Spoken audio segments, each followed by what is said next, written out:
아직 추석 명절 중인데 오늘 이렇게 나오신 여러분들 잘하셨습니다. 또 오늘 찬양과 반주와 또 우리 찬양팀 하일 중창단 예배 순서를 맡은 또 우리 목사님들 모두 이런 날 우리의 예배를 잘 참석하면 하나님 꼭 은혜 주실 줄 믿습니다. 사도 바울은 복음을 위해서 살았습니다. 사도 바울은 뚜렷한 목적의식을 가지고 살았습니다. 사도 바울은 아주 성격이 강한 분입니다. 그리고 목표를 위해서는 끝까지 달려나가는 그런 분이었습니다. 오늘 우리들도 험한 세상을 살아갈 때 뚜렷한 목적의식을 가지고 사는 것이 중요합니다. 오늘 우리가 골로새서 1장 24절 이하의 말씀을 읽었는데요. 바로 그 앞에 골로새서 1장 23절에 보면 사도 바울이 이렇게 말씀합니다. 만일 너희가 믿음에 거하고 터 위에 굳게 서서 너희 들은 바 복음의 소망에서 흔들리지 아니하면 그리하리라. 이 복음은 천하 만민에게 전파된 바요 나 바울은 이 복음의 일꾼이 되었노라. 여기에서 사도 바울은 너희가 믿음에 거하고 들은 바 복음의 소망에서 흔들리지 말아라. 내가 이 복음을 위한 일꾼이 되었다 하고 말했습니다. 사도 바울은 나는 그리스도의 복음을 위한 일꾼이라는 분명한 목적의식을 가지고 있었습니다. 그러면서 24절에서 사도 바울은 나는 복음을 위해 당하는 괴로움을 기뻐한다고 말씀합니다. 24절 함께 읽어보십니다. 24절 시작. 나는 이제 너희를 위하여 받는 괴로움을 기뻐하고 그리스도의 남은 고난을 그의 몸된 교회를 위하여 내 육체에 채우노라. 사도 바울이 그리스도를 위한 일꾼이 되었을 때 그에게는 많은 어려움이 있었습니다. 고린도후서 11장에서 그는 복음의 일꾼으로 일하면서 겪은 고통에 대해서 언급했습니다. 유대인들에게 40에서 하나 감한 매를 5번 맞았고 3번 태장으로 맞았고 1번은 돌로 맞았고 3번 파선하고 일주일을 깊은 바다에서 지냈고 여러 번 강의 위험, 강도의 위험, 동족의 위험, 바다의 위험, 거짓 형제 중의 위험을 당하고 여러 번 자지 못하고 줄이며 목마르고 여러 번 굶고 춥고 헐벗었다 그렇게 말했습니다. 그런데 사도 바울이 이런 그리스도를 위한 이런 모든 괴로움, 모든 고난들을 나는 기뻐한다 그렇게 오늘 본문에서 말씀하고 있습니다. 사도 바울 당시에는 스토아 학파 사람들이 있었습니다. 스토아 학파에서는 모든 감정을 억제해야 된다고 가르쳤습니다. 수양이 잘 된 사람은 자기의 감정 표현을 자제할 수 있어야 한다 생각했습니다. 그들은 자기가 기르던 개나 짐승들을 일부러 죽이고 자기는 아무런 감정의 변화도 없음을 과시하기도 했습니다. 그들은 기쁨이나 슬픔 등의 감정을 절대로 표현하지 말아야 된다고 생각했고요. 무슨 큰 손해를 보아도 영향을 받지 않아야 된다 생각했습니다. 그러니까 그들은 사람이 고난을 당해도 그 마음이 슬퍼하거나 영향을 받지 않아야 훌륭한 사람이라고 생각했습니다. 그러나 사도 바울은 그런 스토아 학파가 아닌데 그 스토아 학파의 그런 이론 때문이 아니라 고통과 고난을 당할 때 오히려 그 고난을 기뻐한다고 말씀합니다. 그 고통과 고난에 영향을 받지 않는 것이 아니라 그 고통과 고난이 있기 때문에 오히려 기뻐하고 감사한다는 것입니다. 예수님은 말씀했습니다. 나로 말미암아 너희를 욕하고 박해하고 거짓으로 너희를 거슬러 모든 악한 말을 할 때에는 너희에게 복이 있나니 기뻐하고 즐거워하라. 하늘에서 너희의 상이 큼이라 하고 말씀했습니다. 사도 바울은 예수님이 말씀하신 대로 고난을 당할 때 오히려 기뻐한다고 말씀합니다. 초대교회 사도들이 산헤드린 공회에 불려가서 채찍을 맞으며 신문을 받을 때 그들은 주님을 위하여 능욕받는 일에 합당한 자로 여기심을 기뻐하면서 공회 앞을 떠나갔다고 했습니다. 초대교회 성도들은 핍박을 받으면서 그 핍박에 대한 신앙적인 태도, 정말 신앙적으로 아름다운 태도를 가지고 있었습니다. 내가 주님을 위해서 핍박받을 자격이 있는 자로 여겨지는 것을 기뻐했습니다. 사도 바울은 자신의 무가치함을 너무나 잘 알고 있었습니다. 사도 바울은 자신이 복음을 전할 자격이 없는 자라고 생각했습니다. 그는 하나님께서 다른 사람들을 부르시고 마지막에는 만삭되지 못하여 난 자 같은 나를 부르셨다 하고 말했습니다. 하나님의 종으로 부르심을 받기에는 자격이 없는 자라고 생각을 했습니다. 교회를 핍박했던 사람이었기 때문에 교회를 위해서 일할 자격이 없는 사람이라고 생각했습니다.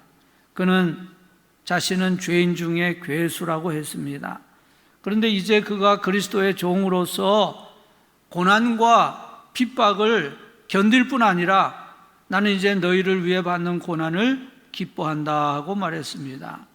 그는 이방인들을 위해 고난을 당했고 이 편지를 쓰는 동안에도 감옥에 있었습니다. 왜 그가 감옥에 들어갔습니까? 그가 감옥에 들어가게 된 것은 하나님이 이방인도 구원하신다는 복음을 전했기 때문입니다. 유대인들이 그 말을 들을 때 아주 기분이 상했습니다. 그들은 이방인도 구원받을 수 있다는 것을 믿지 않았습니다.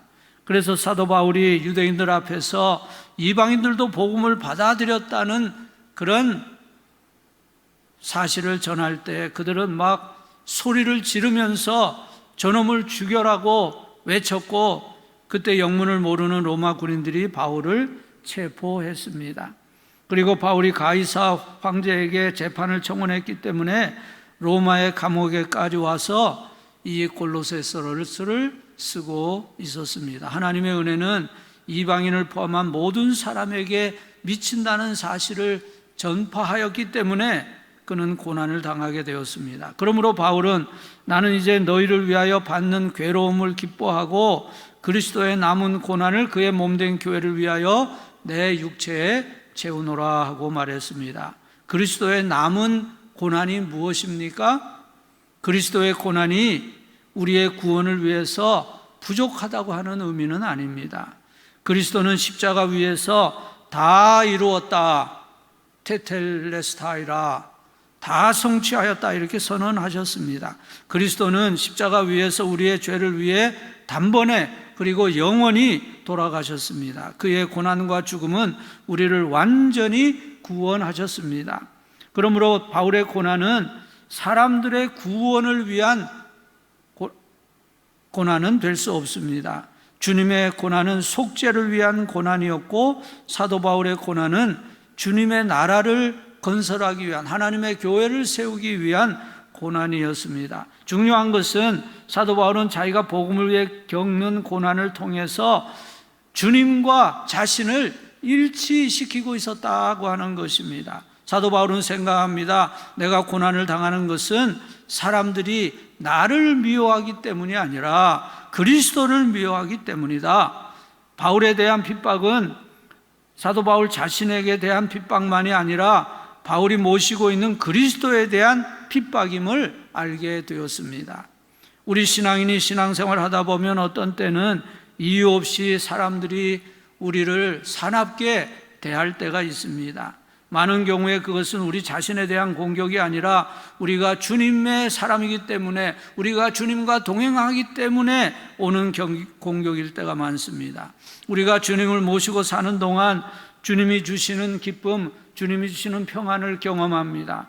그때 우리는 주님을 거역하는 사람들이 나를 공격하는 것이 아니라 우리 안에 계신 주님을 공격함을 믿어야 합니다. 우리는 그리스도와 함께 고난을 나누게 됩니다.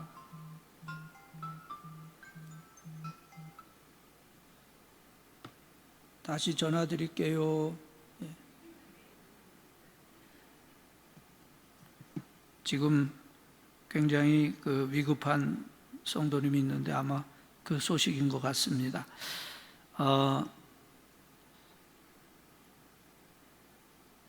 우리가 주님을 모심으로써 주님이 주시는 평안을 경험하기도 합니다. 그래서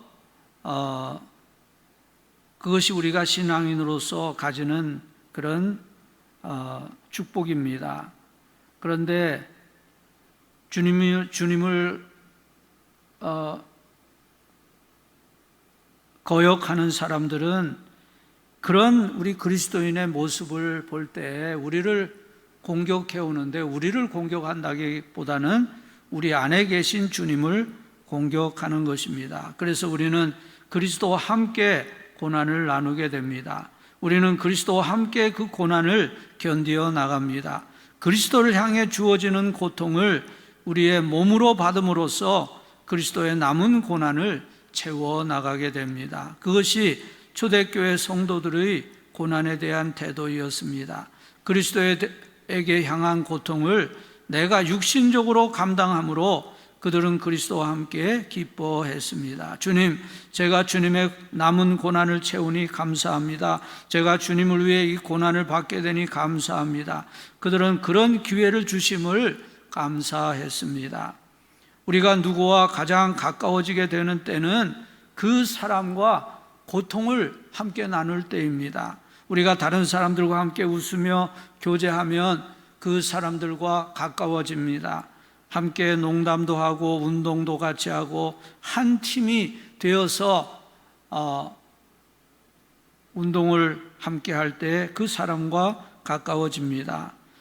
또 팀워크를 이루어서 함께 일할 때 가까워집니다.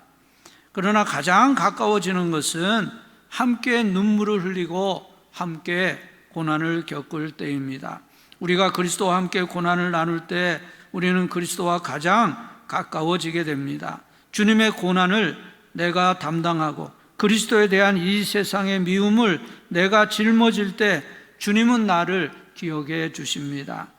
바울은 그리스도의 남은 고난을 그의 몸된 교회를 위해 내 육체에 채우노라 하고 말했습니다. 바울은 고난을 기뻐했고 그는 그리스도의 일꾼으로 인내했습니다. 25절에서 27절 말씀인데요, 25절 제가 읽고 여러분 26절, 27절을 함께 읽어주시기 바랍니다. 내가 교회의 일꾼 된 것은 하나님이 너희를 위하여 내게 주신 직분을 따라 하나님의 말씀을 이루려 함이니라. 이 비밀은 만세와 만대로부터 감추어졌던 것인데 이제는 그의 성도들에게 나타났고 하나님이 그들로 하여금 이 비밀의 영광이 이방인 가운데 얼마나 풍성한지를 알게 하려 하심이라. 이 비밀은 그리스도 안에 계신 그리스도신이 곧 영광의 소망이니라. 내가 교회의 일꾼 된 것은 하나님이 너희를 위하여 내게 주신 직분을 따라 하나님의 말씀을 이루려 함이니라. 사도 바울이 하나님이 주신 직분을 받아서 교회의 일꾼이 되었는데 그 목적은 하나님의 말씀을 이루기 위함입니다. 그 말은 복음을 충분히 전하기 위함이라는 뜻입니다. 이 비밀은 만세와 만대로부터 감추어졌던 것인데 이제는 그의 성도들에게 나타났습니다. 이 비밀이 무엇입니까? 이방인도 구원받을 수 있다고 하는 것입니다. 그 비밀은 만세와 만대로부터 감추어졌던 것입니다. 만세라는 것은 인류 역사 이전을 말하는 것이고 또 만대는 인류 역사가 시작된 이유를 말한다. 어떤 이는 그렇게 해석했습니다. 세상 모든 족속이 하나님의 자녀가 된다는 진리는 창세 이후에 감추어져 있다가 이제 예수 그리스도께서 오셔서 우리를 구원해 주시는 사역을 이루어 주셔서 그 사실을 증거하는 사도들에 의해서 드러나게 되었습니다. 하나님의 모든 비밀은 신약 성경에 와서 다 밝혀지게 되었습니다. 하나님께서 아직 밝히지 않은 새로운 계시가 있습니까? 만일 어떤 사람이 여러분에게 와서 하나님께서 만세로부터 감추어 놓았던 비밀을 이 마지막 시대에 나에게 보여주었습니다. 그런 식으로 얘기하는 사람이 있으면 믿지 마십시오. 이미 주어진 계시를 새롭게 표현하는 것은 있을 수 있지만 성경에 없는 새로운 계시를 이제 누구에게 주시는 것이 아닙니다. 27절 말씀 보면 하나님이 그들로 하여금 이 비밀의 영광이 이방인 가운데 얼마나 풍성한지를 알게 하려 하심이라. 이 비밀은 너희 안에 계신 그리스도니 곧 영광의 소망이니라. 그리스도께서 이방인 가운데 거하시게 된 것, 그리스도께서 우리 안에 계시게 된 것, 그것이 영광스러운 비밀이라는 것입니다. 이제까지는 알지 못하던 비밀입니다. 그리스도께서 우리 안에, 그리고 그리스도께서 여러분 안에 계십니다. 내 몸은 그리스도께서 거하시는 성전입니다. 그리스도께서 지금 내 안에 거하십니다. 너희 안에 계신 그리스도는 영광의 소망이라고 말씀합니다. 이것은 하나님이 말씀하시는 새 언약입니다. 이 새 언약 안에서 내 본성이 변화하게 됩니다. 옛 언약인 율법은 실패했습니다. 율법에 의하면 내가 하나님께 잘 순종하면, 하나님의 모든 계명을 잘 지키면 하나님이 나에게 축복해 주실 것이라고 말씀합니다. 그러나 문제는 우리가 그 하나님의 계명을 지킬 수가 없다고 하는 것이 문제입니다. 하나님의 뜻대로 살 수 있는 능력이 우리에게 없습니다. 그래서 본질적으로 우리는 타락된 자들이기 때문에 하나님의 뜻대로 살 수가 없습니다. 그러므로 하나님은 이제 내 속에 그리스도께서 거하게 하시고 그리스도 안에서 나의 본성을 바꾸어 주셨습니다. 어떤 이들은 나는 성격이 나빠서 어쩔 수 없다, 나는 성질이 못돼서 어쩔 수 없다, 그렇게 말합니다. 그러나 성경은 그것도 십자가에 못 박으라고 말씀합니다. 옛사람은 죽여버려야 하는 것입니다. 골로새서 3장에 가면 이제 옛사람을 벗어버리고 새 사람을 입으라 말씀합니다. 옛 본성은 이제 우리에게 필요가 없습니다. 하나님께서 그리스도를 내 안에 거하게 하셨기 때문에 옛사람, 옛 성품을 핑계할 수 없습니다. 이제 옛 본성은 버려야 합니다. 그리스도가 내 안에 계시는 것, 그것이 우리 신앙인의 비밀입니다. 그리스도가 계시니 평안을 얻게 됩니다. 그리스도가 평안을 주시는 것이 아니라 그리스도가 나의 평안입니다. 내 안에 그리스도께서 계시고 그 그리스도를 모시고 있기 때문에 나는 평안한 것입니다. 그가 나에게 능력을 주시는 것이 아니라 그분이 나의 능력이 되십니다. 우리가 가진 비밀은 그리스도께서 내 안에 계신다고 하는 사실입니다. 28절 말씀, 28절 함께 읽어보십니다. 시작. 우리가 그를 전파하여 각 사람을 권하고 모든 지혜로 각 사람을 가르침은 각 사람을 그리스도 안에서 완전한 자로 세우려 함이니. 여기에 동사들을 보면은 우리가 그를 전파하여, 영어로는 프리칭이지요, 각 사람을 권하고 워닝입니다. 모든 지혜로 각 사람을 가르치면 티칭입니다. 그래서 이렇게 설교하고 권하고 가르치는 것, 이 세 가지가 교회에서 하는 일입니다. 교회는 복음을 전파하는 곳입니다. 그리고 각 사람에게 경고가 주어지는 곳입니다. 그러나 그것만 가지고 부족합니다. 또 가르침이 있어야 합니다. 경고의 메시지만 주어진다면 아마 사람들은 점점 위축될 것입니다. 이렇게 하시오 저렇게 하시오 우리가 말씀은 듣지만 그럴 능력이 우리에게 없기 때문입니다. 그래서 경고와 함께 가르침이 필요합니다. 모든 지혜로 각 사람을 가르치면 교회는 각 사람을 가르쳐야 합니다. 그것이 이상적인 교회입니다. 우리가 하나님의 말씀으로 날마다 하나님의 뜻을 깨닫고 배워야 합니다. 각 사람을 그리스도 안에서 완전한 자로 세우려 함이니 그것이 사도 바울의 목표이었습니다. 사도 바울의 설교와 경고와 가르침의 목표는 각 사람을 그리스도 안에서 완전한 자로 세우는 것이었습니다. 여기 완전한 자라 하는 말은 성숙한 자라 하는 뜻입니다. 여러분은 그런 성숙한 사람이 되고 싶지 않습니까? 신앙이 성숙하고 영적으로나 인격적으로 성숙한 사람이 되고 싶지 않습니까? 우리 자신의 노력으로는 그렇게 될 수 없습니다. 그러나 그리스도 안에서 우리는 완전한 자가 될 수 있습니다. 우리가 그리스도를 온전히 모셔드리면 그리스도가 계시기 때문에 우리는 완전한 자입니다. 그리스도 밖에서는 성숙한 자가 될 수 없습니다. 그리스도 밖에서는 우리의 의라고 하는 것도 다 더러운 걸레와 같은 것입니다. 그러나 그리스도 안에서 우리는 완전합니다. 아니 그래도 내가 훨씬 더 거룩해져야 되지 않습니까? 여러분, 그리스도를 온전히 모시고 있는 사람은 그는 완전한 자입니다. 하나님은 그리스도 안에서 우리를 완전하게 보십니다. 유다서에 보면 하나님은 우리를 하나님의 영광 앞에 흠이 없이 즐거움으로 서게 하실 분이라고 했습니다. 사도 바울의 목표, 사도 바울의 소망은 성도들을 그리스도 안에서 성숙한 자로 세우는 것입니다. 목회자로서 저의 소망도 마찬가지입니다. 먼저는 제 자신이 그리스도 안에서 거룩한 자가 되는 것이고 또 우리 모든 성도들이 그리스도 안에서 거룩한 자, 성숙한 자로 서는 것입니다. 29절 말씀 함께 읽으십니다. 29절 시작. 이를 위하여 나도 내 속에서 능력으로 역사하시는 이의 역사를 따라 힘을 다하여 수고하노라. 사도 바울이 가진 능력은 그 안에서 역사하시는 성령님의 능력이었습니다. 사도 바울은 자신의 육신적인 노력으로 힘을 다해서 수고한 것이 아니라 성령님을 의존해서 힘을 다하여 수고했습니다. 나의 노력으로는 실패할 수밖에 없어요.